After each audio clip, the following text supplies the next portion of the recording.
കാണിക്കാൻ പോകുന്ന റെസിപ്പി എന്ന് പറഞ്ഞാൽ വെണ്ടയ്ക്ക വെച്ചിട്ടുള്ള ഒരു ഫ്രൈ ആണ് കേട്ടോ. അപ്പോൾ ഇതിൽ ഒരുപാട് സാധനങ്ങളുടെ ഒന്നും ആവശ്യമില്ല. വെറും വെണ്ടയ്ക്കയും കുറച്ച് മസാലകളും അതുപോലെ തന്നെ ഒരു 2 തണ്ട് കറിവേപ്പിലയും ഇത്രയുമായ വെണ്ടയ്ക്ക കൊണ്ട് നല്ല ടേസ്റ്റി ആയിട്ടുള്ള ഒരു ഫ്രൈ ഉണ്ടാക്കിയെടുക്കാം കേട്ടോ നമുക്ക്. അപ്പോൾ ഇത് എങ്ങനെയാണ് ഉണ്ടാക്കുന്നത് നോക്കാം. അപ്പോൾ ആദ്യം തന്നെ നമുക്ക് വെണ്ടയ്ക്ക വൃത്തിയാക്കി എടുക്കണം കേട്ടോ. അപ്പോൾ വെണ്ടയ്ക്ക നന്നായി കഴുകി തുടച്ച് ഞാൻ വൃത്തിയാക്കി വെച്ചിട്ടുണ്ട്. ഇനി നമുക്ക് ഈ വെണ്ടയ്ക്ക എങ്ങനെയാണ് തയ്യാറാക്കേണ്ടത് എന്ന് വെച്ചാൽ, ഇത് നമ്മൾ വട്ടത്തിൽ നുറുക്കുകയല്ല, അങ്ങനെയല്ല ചെയ്യേണ്ടത്. നമ്മളിത് കഷ്ണങ്ങളാക്കേണ്ടത് ഇങ്ങനെ നല്ല നീളമുള്ള വെണ്ടയ്ക്കയാണെങ്കിൽ ഇങ്ങനെ 2ആയി മുറിച്ചിട്ട് ഇതിൻ്റെ നടുവ് കൂടുതൽ ഇങ്ങനെ ഒന്ന് കീറി കൊടുക്കുക. ഇങ്ങനെ കീറി കൊടുത്തിട്ടാണ് നമുക്കിത് ഫ്രൈ ചെയ്തെടുക്കേണ്ടത് കേട്ടോ. അപ്പോൾ ഇത്രയും വെണ്ടയ്ക്ക ഞാൻ ഇതുപോലെ ഒന്ന് കീറിയെടുക്കട്ടെ. അതിന് മുമ്പ് തന്നെ വെണ്ടയ്ക്ക നന്നായി കഴുകി തുടച്ച് നല്ലോണം ഡ്രൈ ആക്കി എടുക്കണം കേട്ടോ. അല്ലെങ്കിൽ ഇങ്ങനെ കീറി എടുക്കുമ്പോൾ തന്നെ ഒരു വഴുപ്പ് വരും കേട്ടോ. അപ്പോൾ ശരി, എന്നാൽ ഞാൻ ഇതെല്ലാം ഇങ്ങനെ മുറിച്ചെടുക്കട്ടെ കേട്ടോ. അപ്പോൾ വെണ്ടയ്ക്കയൊക്കെ ഇതുപോലെ മുറിച്ചെടുത്തിട്ടുണ്ട് കേട്ടോ.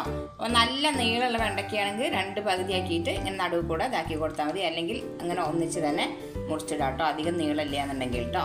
അപ്പോൾ ഇങ്ങനെ തയ്യാറാക്കി എടുത്തിട്ടുണ്ട്. ഇനി സാധാരണ മെഴുക്ക് വരട്ടികളൊക്കെ ഉണ്ടാക്കുന്നത് പോലെ തന്നെ ഇത് ഫ്രൈ ചെയ്യാന്ന് പറഞ്ഞാൽ എണ്ണയിലിട്ട് കോരി എടുക്കുമെന്നല്ല, മെഴുക്ക് വരട്ടി ഉണ്ടാക്കുന്ന പോലെയാണ് ചെയ്തെടുക്കണം. അപ്പോൾ ഒരു കടായി അടുപ്പത്ത് വെച്ചിട്ടുണ്ട്, അത് എണ്ണ ഒഴിച്ച് കൊടുത്ത് ചൂടാക്കിയിട്ടുണ്ട് കേട്ടോ. അപ്പോൾ കടായി അടുപ്പത്ത് വെച്ചിട്ടുണ്ട്, നമ്മൾ ഇത് എണ്ണ ഒഴിച്ചു കൊടുത്തിട്ടുണ്ട്. എണ്ണ നന്നായി ചൂടായി വന്നിട്ടുണ്ട്. സാധാരണ മെഴുക്ക് വരട്ടികൾ ചേർക്കുന്നത് പോലെ തന്നെ നമുക്ക് എണ്ണ ചൂടായി വരുമ്പോൾ കുറച്ച് കടുക് ചേർത്ത് കൊടുക്കാം കേട്ടോ. അപ്പോൾ കടുക് ഇട്ട് കൊടുക്കാം. കടുക് പൊട്ടി വരുന്ന സമയത്ത് നമുക്ക് മുറിച്ച് റെഡിയാക്കി വെച്ചിട്ടുള്ള വെണ്ടയ്ക്ക അതിലേക്ക് ചേർത്ത് കൊടുക്കാം കേട്ടോ. കടുക് നന്നായി പൊട്ടി വരട്ടെ. അപ്പോൾ കടുകൊക്കെ നന്നായി പൊട്ടി വന്നു. ഈ സമയത്ത് നമുക്ക് വെണ്ടയ്ക്ക ഇതിലേക്ക് ചേർത്ത് കൊടുക്കാം കേട്ടോ. അപ്പോൾ വെണ്ടയ്ക്ക കുറേശ്ശെയായിട്ട് ചേർത്ത് നന്നായി ഇളക്കി ചേർക്കണം. അപ്പോൾ ഇതിനൊരു വഴുപ്പുണ്ടല്ലോ, അതുകൊണ്ട് തന്നെ എണ്ണയിലിട്ടിട്ട് നന്നായി ഒന്ന് ഇളക്കിയെടുക്കണം കേട്ടോ.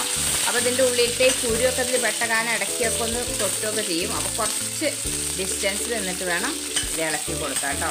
അപ്പോൾ നന്നായി ഫുള്ളും വെണ്ടയ്ക്ക ചേർത്ത് കൊടുത്ത് ഒരു 2 മിനിറ്റ് നേരം ഇങ്ങനെ നന്നായിട്ടൊന്ന് ഇളക്കി ഫ്രൈ ചെയ്തെടുക്കണം.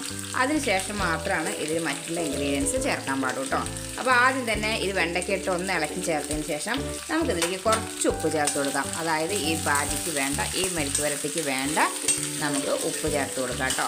അല്ലാണ്ട് ഒരുപാട് എണ്ണ ഒഴിച്ചിട്ട് ഫ്രൈ ചെയ്ത് കോരിയൊന്നും വേണ്ട. അത് മെഴുക്ക് വരട്ടി തന്നെ, മെഴുക്കിലിട്ട് പുരട്ടിയെടുക്കുന്ന മെഴുക്ക് വരട്ടി തന്നെ കേട്ടോ. അപ്പോൾ ഇതിലേക്ക് കുറച്ച് ഉപ്പ് ചേർത്ത് കൊടുക്കാം. ഇതിൻ്റെ ആവശ്യത്തിനുള്ള ഉപ്പ് ഏകദേശം കുറച്ച് കൊടുത്താൽ മതി. കാരണം വെണ്ടയ്ക്ക ഫ്രൈ ആയിട്ട് ചുങ്ങി വരുമ്പോൾ ചിലപ്പോൾ ഉപ്പ് കൂടിപ്പോവും നമ്മൾ ചേർത്ത്. അത് കാരണം കൊണ്ട് ആദ്യം കുറച്ച് ചേർത്ത് കൊടുക്കാം. എന്നിട്ട് നന്നായി ഫ്രൈ ആയിട്ട് വരട്ടെ കേട്ടോ. അപ്പോൾ ഒരു 1-2 മിനിറ്റ് നമുക്കിങ്ങനെ ഇളക്കി കൊടുത്തിട്ട് ഇത് ഫ്രൈ ചെയ്തെടുക്കേണ്ട ആവശ്യമുണ്ട് കേട്ടോ. അപ്പോൾ 2 മിനിറ്റ് കഴിഞ്ഞിട്ട് കാണാം. അപ്പോൾ വെണ്ടയ്ക്ക ഒരു 2 മിനിറ്റ് നേരം ഇളക്കി കൊടുത്ത് തയ്യാറാക്കിയപ്പോൾ വഴുപ്പൊക്കെ പോയി. അതങ്ങനെ കേട്ടോ.